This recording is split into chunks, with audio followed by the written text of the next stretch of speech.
qui n'avait pas pu être vidée et nous les avons reportés à un prochain conseil. Il était important de le tenir pour soumettre au conseil un certain nombre de demandes d'autorisation. Comme vous le voyez, relativement à la mise en place d'une régie intéressée pour la commune. Nous avons beaucoup d'ambition, beaucoup de travaux que nous allons lancer incessamment.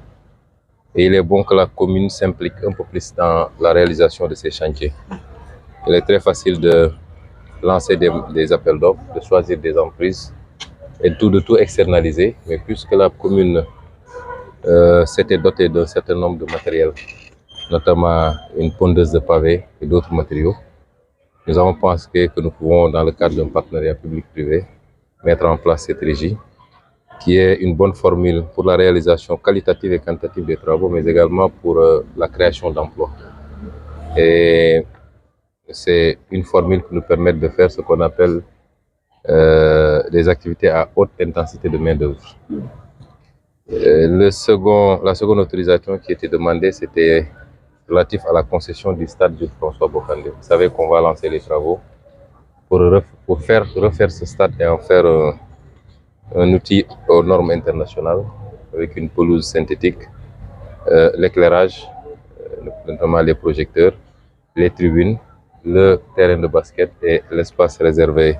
au handball et au volleyball. Et dans ce cadre bien précis, nous avons considéré qu'il fallait associer les associations sportives en leur concédant la gestion, ce qui nous permettrait d'être beaucoup plus à l'aise dans la matérialisation. La troisième, c'était une autorisation pour initier un certain nombre de procédures qui nous permettraient de freiner un certain nombre d'activités illicites que nous avons relevées, particulièrement sur le plan foncier, où il y a eu des agissements qui me semblent extrêmement graves dans la gestion des lotissements autorisés, mais également dans l'application de lotissements non autorisés. Toutes choses qui sont prohibées par la loi, aussi bien le code du domaine de l'État que par le code de l'urbanisme. Ensuite, les agissements qui ont consisté à détourner un certain nombre d'assiettes foncières de leur objectif, notamment les zones d'équipement, les espaces qui étaient réservés pour des équipements. Alors, ensuite, il a fallu soumettre au Conseil les propositions par rapport aux affectations des fonds, des fonds de dotation et ensuite du fonds d'équipement des collectivités locales. Nous les avons reçus malheureusement après avoir émis les convocations de la précédente session. Donc il fallait les intégrer et on les a soumis au Conseil. Et toutes ces mesures ont fait l'objet d'un vote à l'unanimité, à l'exception de la mesure tendant à saisir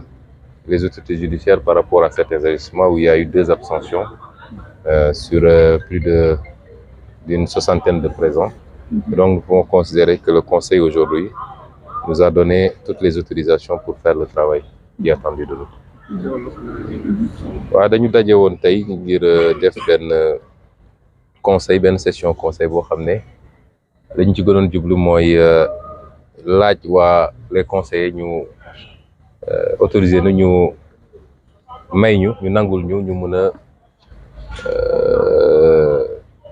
am ay actions yoo xam dañ ko war a def. Li ci njëkk mooy li ñu bëgg fexe ba am ay partenaires yoo xam ne partenaires privés lañu ñu liggéey ak ñoom ci yenn liggéey yi nga xam ne war nañ ko def ci commune bi, rawatina taxawal li ñuy wax régie intéressée. Mooy ñun am na lu ñu ut ci jumtukaay,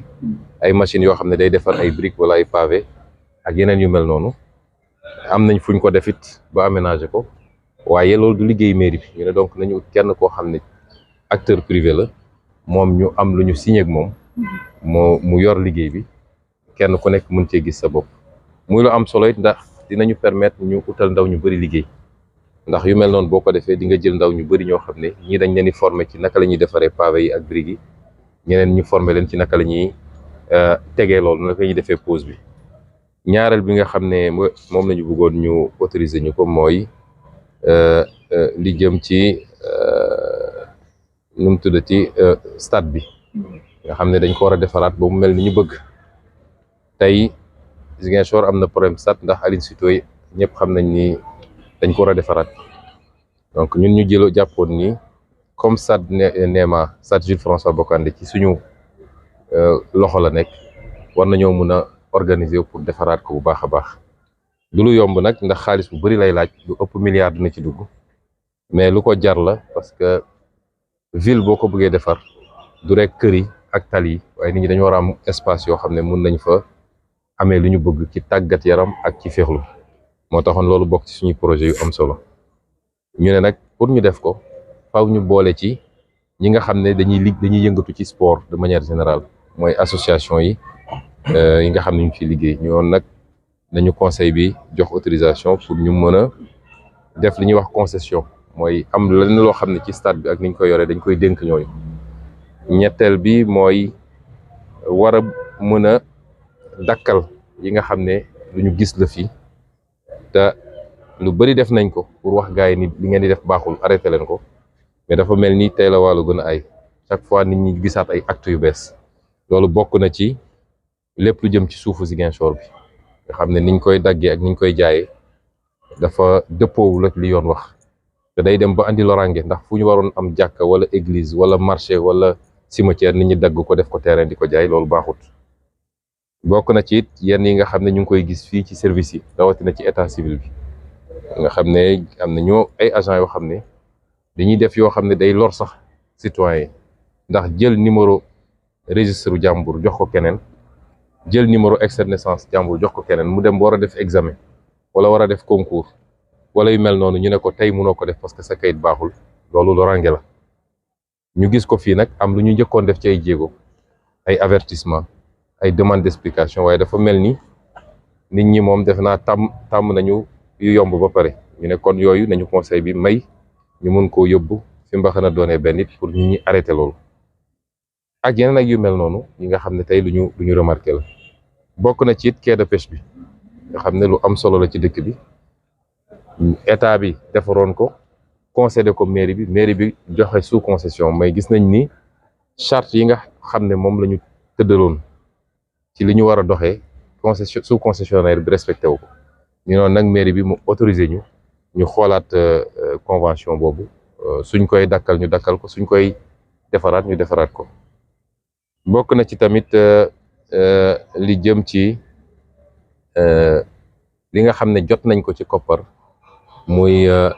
fonds de dotation bi nga xam ne at wu ne day ñëw ak fonds d'équipement des collectivités locales ñu wax gars yi naka lañ ko bëgg a utiliser lii war a dem ci njàng mi li war a dem ci paj mi li war a dem ci feneen ak feneen parce que loolu foofu rek nga ko mën a dugal loolu it soumettre nañ ko mairie bi su ma fàttewul dara daal grosso modo loolu moo ne woon tey li taxoon ñu woote ñu ngi sant yàlla nag di gërëm conseil yëpp ndax daanaka à l'unanimité mooy ñëpp daje d'accord nañu pour voteel ñu loolu boo seetee benn poñ rek la am ñaar ñoo xam ne wotewuñu ko mooy li jëm ci war a mun a dem fi mbaxane doone benn pour nit ñi bàyyi yenn pratique yi mais bu li ca des yëpp nit ñi voté nañ ko à l'unanimité ñu ngi gërëm conseil yi di gën a soññ waa Ziguinchor ci ñoom ñëpp ñu def bloc derrière leur mairie parce que dëkk bi ñoo ko moom du ay malaayka ñooy jógee ci asamaan si defar ko du président de la République mooy jógee Dakar defar ko li may wax ci Sénégal mooy Sénégal du ay nit ay jógee bitim réew defar ko loolu laay wax ci Ziguinchor premier acte du développement de Ziguinchor waa Ziguinchor la donc ñu ngi leen di ñaan ñu continuer def bloc accompagner ñu lañ leen di laaj léegi bëriwul un peu de volontarisme un peu de citoyenneté dañu laaj kenn ku ne ci ñun buñ ko dajalee gëm naa ni mun nañu jural résultat yu am solo ci suñu dëkk jërëjëf